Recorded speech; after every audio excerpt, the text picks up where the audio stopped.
నమో దేవేభ్య.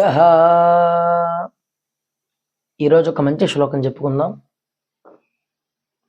ఆ శ్లోకం ఏ పని చేయాలి, ఏ పని చేయకూడదు అనే విషయాన్ని తెలియజేసేటువంటి.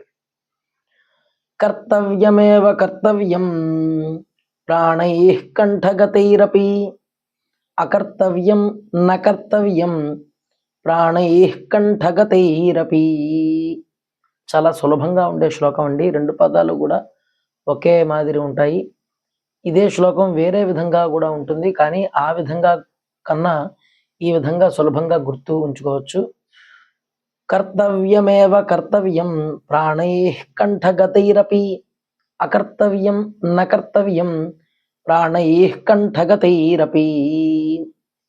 ఎప్పుడు కూడా జీవితంలో మనం ఏ పని చేస్తామో, ఏ పని చెయ్యాలో అదే పని మనం చెయ్యాలి.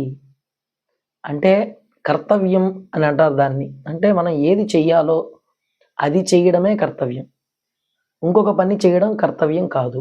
అంటే మనకి విధించబడిన, మనకి చెప్పబడినటువంటి ఏ కర్మ అయితే ఉన్నదో ఆ కర్మని మాత్రమే చెయ్యాలి. కర్మని విడిచిపెట్టకూడదు. కర్తవ్యాన్ని పాటించాలి. కర్తవ్యం నుంచి దూరం జరగకూడదు అనే విషయాన్ని చెప్తోంది. ఎలాగా అంటే ప్రాణైః కంఠగతైరపి. అంటే మొదటి వాక్యంలో ఏం చెప్పారంటే నువ్వు చేయవలసిన పని ఖచ్చితంగా చెయ్యి. ఎలా చెయ్యాలి అంటే ఈ ప్రాణాలు పోతాయేమో అనే సందర్భంలో కూడా కర్తవ్యాన్ని విస్మరించకు. ప్రాణైః కంఠగతైరపి అంటే ప్రాణములు కంఠగతమైపోతాయి చిట్ట చివరి వేళ. ఆ చిట్ట చివరి వేళలో మాత్రమే ప్రాణములు కంఠగతం అవుతాయి కదా. ఆ సమయంలో కూడా నీవు కర్తవ్యాన్ని విస్మరించవద్దు. మనకి భారతదేశంలో మన సైనికులు ప్రాణత్యాగాన్ని కూడా చేసి దేశాన్ని కాపాడుతూ ఉంటారు. వారు ప్రాణాలను సైతం లెక్కించరు. వాళ్ళ దృష్టిలో మనల్ని రక్షించాలి అనేటువంటి ఒక విషయం మనస్సులో స్ఫురిస్తూ ఉంటుంది. అది సర్వాత్మన వాళ్ళకి ఉండడం చేత వాళ్ళ శరీరాన్ని కూడా లెక్కించకుండా వాళ్ళ ప్రాణాలను సైతం ఈ మాతృదేశానికి అంకితం చేసే విధంగా వాళ్ళు పోరాటం చేస్తూ ఉంటారు. ఆ పోరాటాన్ని మనం ఎలా అర్థం చేసుకోవచ్చు అంటే ఇదిగో వాళ్ళ కర్తవ్యాన్ని వాళ్ళు చక్కగా పాటిస్తున్నారు అని. అటువంటి బుద్ధి ప్రతి భారతీయుడికి, ప్రతి వ్యక్తికి ఉండాలి. అలా ఉంటే కనుక వాడి జీవితంలో ముందుకు సాగుతాడు అని మనకి శ్లోక పాదం తెలియజేస్తోంది. ప్రాణైః కంఠగతైరపి అని చెబుతూ వెంటనే మరో పాదంలో అకర్తవ్యం నకర్తవ్యం అని చెప్పారు. నీవు ఏదైతే చెయ్యకూడదో అది ఖచ్చితంగా చేయకూడదు. అకర్తవ్యం నా కర్తవ్యం, అంతే కదండి. నకర్తవ్యం నువ్వు ఏదైతే చేయకూడదో అది ఖచ్చితంగా చెయ్యకూడదు అనే విషయం కూడా నీకు స్ఫురణలో ఉండాలి. అది కూడా అలాగా ప్రాణైః కంఠగతైరపి, ప్రాణం పోయే సమయం వచ్చినా కూడా నీవు ఈ పని చేయకూడదు, ఇది చెడ్డ పని అంటే ఖచ్చితంగా ఆ చెడ్డ పని చేయకూడదు. ముందు పాదం ఏం చెప్తోందంటే నీకు విధించబడిన కర్మ ఏదైతే ఉందో దాన్ని ఖచ్చితంగా పాటించాలి అని. అంటే ఇక్కడ చిన్న అనుమానం వస్తుంది. ప్రాణైః కంఠగతైరపి అంటే చనిపోయేదాకా ఈ కర్మల్ని ఆచరిస్తూనే ఉండాలా అని అనుమానం పడతారు. కానీ కర్మాచరణం అనేది ఎలా చేయాలి అంటే నిష్కామ కర్మగా చేయాలి అని. నిష్కామంగా చేయాలి కర్మని. నిష్కామంగా చేస్తేనే ఆ కర్మ మనకి పూర్ణంగా సిద్ధిస్తుంది.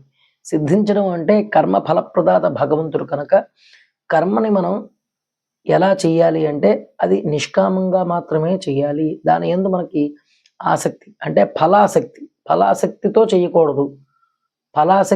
ఆసక్తి లేకుండానూ చేయకూడదు. కర్మను చేసేటప్పుడు నిరాసక్తిగా చేయకూడదు. కర్మని కర్మలాగే ఆచరించాలి. ఎలా చెయ్యాలో అలా చెయ్యాలి. కానీ ఆ చేసేటప్పుడు నిరాసక్తిగా చేయకూడదు, అలానే ఫలాసక్తితోనూ చేయకూడదు. ఆ పనిని ఫలవంతంగా చేయాలి, సక్రమంగా చేయాలి. దాని నుంచి వచ్చేటువంటి ఫలం సంపూర్ణంగా సిద్ధించేలా చేయాలి. అదేవిధంగా ఆ ఫలం యొక్క విషయం ఏదైతే ఉందో అదంతా కూడా ఈశ్వరార్పణం అవ్వాలి. ఈశ్వరార్పణ బుద్ధితో ఉండాలి. అయితే ఎందుకు ఈ కర్మని చెయ్యవలే అంటే మనకి వేదాంతం చెప్తున్న విషయం బ్రహ్మ సత్యం జగన్మిథ్య అని చెప్తున్నారు. చెప్తున్నప్పుడు అనిర్దేశ్యము, వాంగ్ మనసాతీతము, అవ్యవహార్యము, పరమతత్వము అయినటువంటి ఈ బ్రహ్మ పదార్థం, ఈ బ్రహ్మజ్ఞానం ఏదైతే ఉన్నదో ఇదే పరమ సత్యం. శంకరాచార్యుల వారు ఇదే విషయాన్ని చెప్పారు, బ్రహ్మ సత్యం అని. తద్భిన్నమైనటువంటి ఈ వ్యవహార విషయం అంతా కూడా మిథ్యయే. అయితే ఇది మిథ్యే అయినప్పుడు ఇందులో కర్మని ఎలా ఆచరిస్తూ ఉండడం? బ్రహ్మ సర్వము అని తెలుసుకున్నప్పుడు, సర్వం కల్విదం బ్రహ్మ అని తెలుసుకున్నప్పుడు ఈ కర్మని విడిచిపెట్టచ్చు కదా అనే అనుమానం రావచ్చు. అయితే ఇక్కడ కర్మని ఎన్నటికీ విడిచిపెట్టకూడదు. కర్మని ఎందుకు విడిచిపెట్టకూడదు అంటే, కర్మని కర్మ ద్వారానే విడిచిపెట్టాలి. ఎలాగా అంటే ఇక్కడ మనకి చాలా అనుమానాలు వస్తాయి. కర్మని విడిచిపెట్టడం సాధ్యమేనా అని. ఇక్కడ మనం అర్థం చేసుకోవాల్సింది ఏంటంటే, కర్మని ఒక్కసారిగా విడిచిపెట్టడానికి లేదు. కర్మని కర్మ ద్వారానే జాగ్రత్తగా విడిచిపెట్టాలి. ఎలాగా అంటే, మనం కంటకాన్ని కంటకంతోనే తీయాలి, అనగా ముళ్ళుని ముళ్ళుతోనే తీయాలి. విషం వల్లనే విషహరణం అవుతుంది.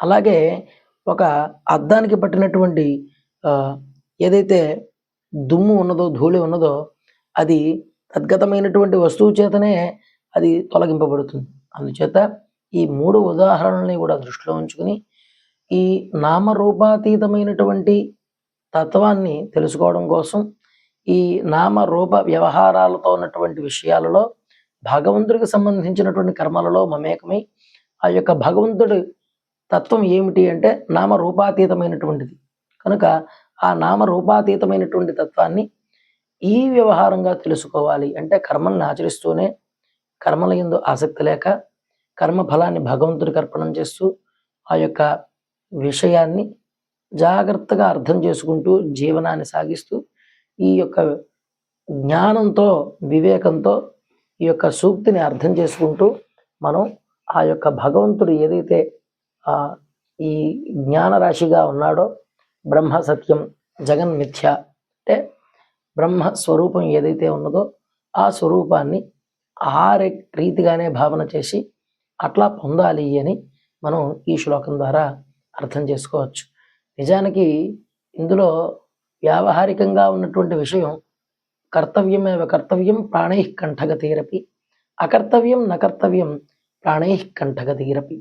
అనగా చేయవలసిన పని చెయ్యాలి, చెయ్యకూడని పని చెయ్యకూడదు. ఇది ఈ శ్లోకం మనకి తెలియజేస్తున్నటువంటి సత్యం. ఇందులో ఉన్న అంతరార్థం కూడా మనం విశేషంగా తెలుసుకున్నాం. కనుక ఈ బాహ్య ప్రపంచంలో మనం బ్రతుకుతున్నాం కనుక ఇది సామాన్య ధర్మంగా తెలుసుకున్నప్పుడు మామూలు విషయం, కానీ విశేషంగా అర్థం చేసుకోవాలి అనుకున్నప్పుడు ఈ ప్రపంచాతీతమైనటువంటి సత్యం వేరే ఉన్నది, దాని గురించి మనం జీవించాలి అనే విషయం కూడా ఇందులో మనకి అంతరార్థంగా గోచరిస్తుంది. కనుక మంచి సూక్తి అందరూ కూడా తెలుసుకోండి. అదేవిధంగా మరొక మంచి సూక్తితో మరోమారు కలుద్దాం. అందరికీ నమస్కారం. నమో దేవేభ్యః.